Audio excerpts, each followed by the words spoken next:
Mother's Day started tragically this morning when 8 people were killed and multiple people were injured in a collision. 8 people have died in a collision between a truck and a light motor vehicle on the N2 near Mbangeni. KwaZulu private ambulance service personnel responded to the scene, but unfortunately 8 occupants had already lost their lives. Paramedics immediately rendered medical assistance to the 16 survivors. 4 had sustained critical injuries, while the remainder were in serious condition. All were treated on the scene and were transported to nearby hospitals for further care. The cause of the collision is still under investigation by local authorities. Further updates will be provided as more information becomes available. And here's how everything transpired. May their souls rest in peace, and may their families find comfort in the hands of the Lord. Yes, 8.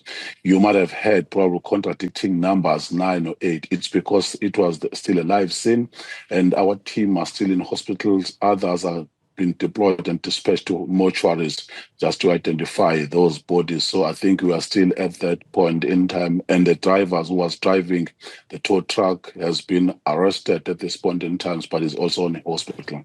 So we can confirm ultimately that the person in the tow truck was only one vehicle or one person in that vehicle and 24 others then in the other vehicle in which 8 people have lost their lives. Is that correct?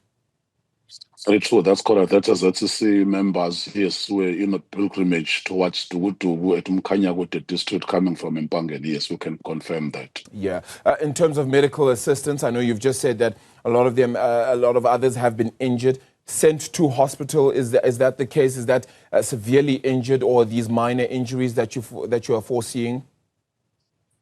It varies. Others will be fatally ill or fatally terrible in terms of the injuries at this point in time, and others will be minor injuries. So it will vary, which is why that you'll find that at the scene, RTI and SAPS with ambulance health department will just then dictate what to do at this point in time. Yeah, so you'll find that others will be discharged later this afternoon, but others will still be in hospital. You might find that they'll need operation, which is why we'll also keep on updating you as to what is the latest. Is there great concern that perhaps there may have been, visibility issues or perhaps intoxication of any sort?